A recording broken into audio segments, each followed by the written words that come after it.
एक जमाने में एक जोड़ा बहुत दूर सरजमीन में रहा करते थे। उनकी कोई औलाद नहीं थी, लेकिन उनको एक लड़की की ख्वाहिश थी। थोड़े ही दिनों बाद नौजवान खातून एक बच्चे की उम्मीद कर रही थी।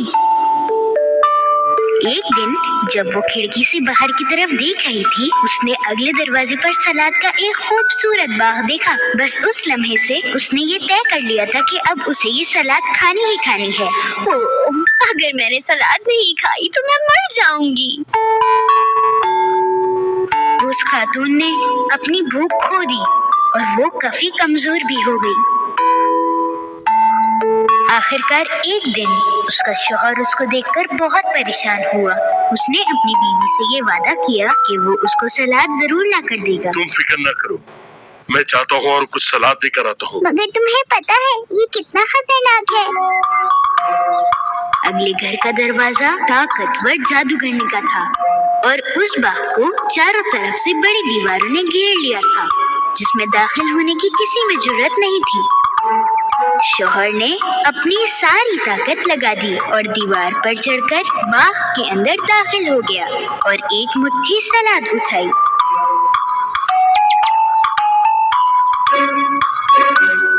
उसकी बीवी ने बड़ी खुशी के साथ सलाद खाई और उसे थोड़ा सा बेहतर महसूस हुआ, लेकिन बदकिस्मती से उसके लिए मुट्ठी भर काफी नहीं था।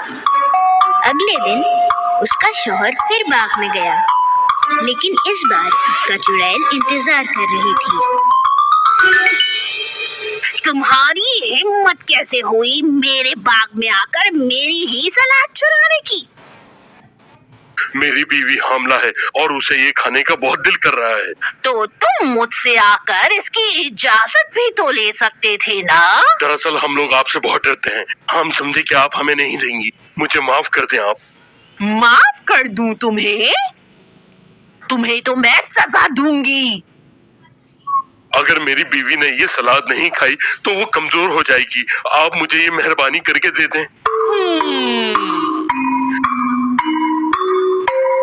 तो क्यों ना हम एक मुआहदा कर लें? तुम जितनी सलाद ले जाना चाहो ले जा सकते हो, लेकिन उसके लिए एक शर्त होगी। जैसे ही तुम्हारा बच्चा पैदा हो जाएगा तुम उसे मेरे हवाले कर दोगे। खौफ के मारे उसने फौरन चुड़ैल की बात में हाँ मिला दी।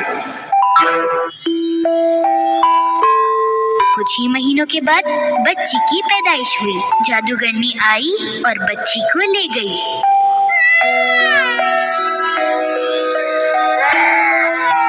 जादूगरनी ने बच्ची का नाम रुपेंजल रखा, क्योंकि इस बच्ची की माँ ने जिस सलाद के पत्ते की ख्वाहिश की थी उसका नाम रुपेंजल था। जादूगरनी ने रुपेंजल का ख्याल बहुत अच्छे से रखा। जैसे ही रुपेंजल 16 साल की हुई, वो बहुत ही खूबसूरत नौजवान लड़की बनी। जादूगरनी ने इसे जंगल के पास एक टावर में रखा, लेकिन उस टावर में सीढ़ियां नहीं थी। बिल्कुल ऊपर एक छोटी खिड़की थी।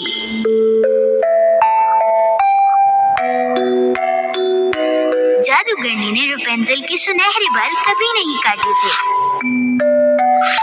जब भी जादूगरनी उससे मिलने के लिए आती, वो नीचे से उसे आवाज देती, रुपेंजल, रुपेंजल, अपने बाल नीचे की तरफ फेंको।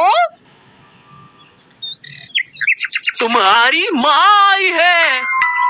रुपेंजल ने अपने सुनहरे बालों को छोटी खिड़की से नीचे फेंका और रुपेंजल के बालों की मदद से जादूगरनी ऊपर तक पहुंच सकी और कई सालों तक यही चलता रहा।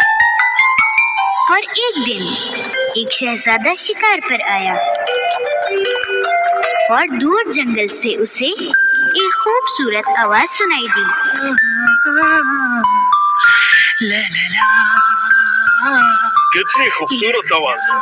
उसने काफी सोचने के बाद अपने घोड़े को उस खूबसूरत आवाज की तरफ दौड़ाया। जैसे ही वो उस टावर पर पहुंचा जहां रुपेंजल रहती थी, उसने दाएं देखा और फिर बाएं देखा, लेकिन टावर पर चढ़ने के लिए सीढ़ियां या कुछ और नहीं था।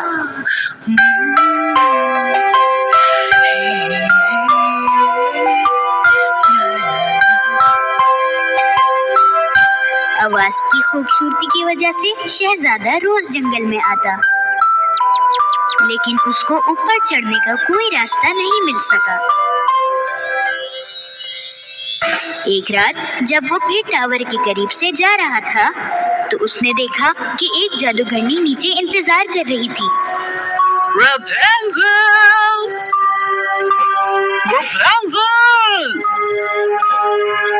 जल्दी से बाहर बाल डाल दो, तुम्हारी माँ आ चुकी है।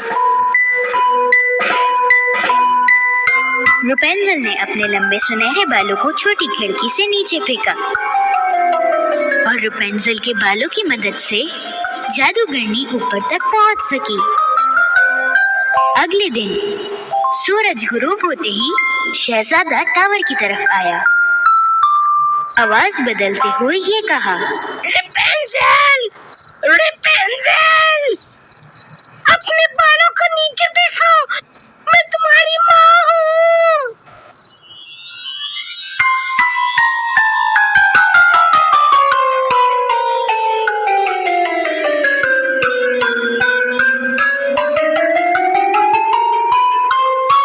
जिंदगी में पहली बार रेपेंजल ने अपनी माँ के अलावा किसी और को देखा और वो बहुत घबरा गई।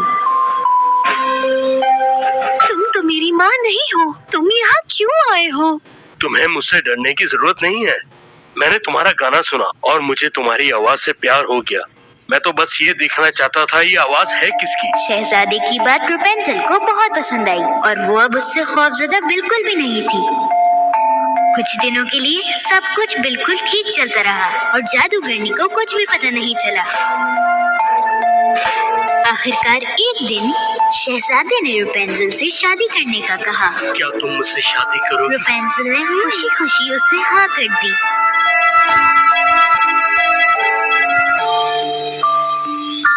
लेकिन रेपेंजल के पास टावर से नीचे उतरने का कोई तरीका नहीं था।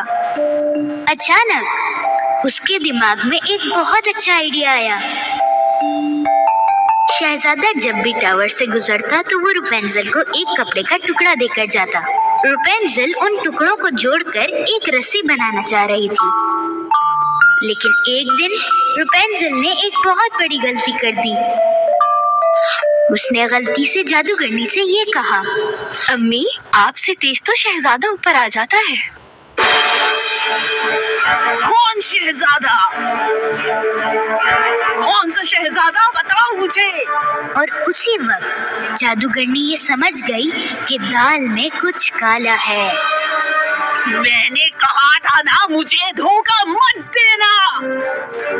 मैं तुम्हें इस धोखेबाज दुनिया से दूर रखना चाहती थी, लेकिन तुमने। जादूगरनी अपने गुस्से को संभाल ना पाई और उसने रेपेंजल के सुनहरे बाल काट दिए।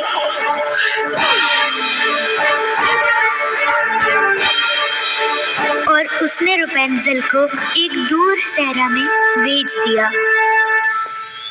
उस रात जादूगरनी टावर में ठहरी और शहजादे के आने का इंतजार किया। थोड़ी ही देर बाद नीचे से शहजादे की आवाज आती है, रेपेंजल, रेपेंजल, अपने बाल नीचे की तरफ फेंको।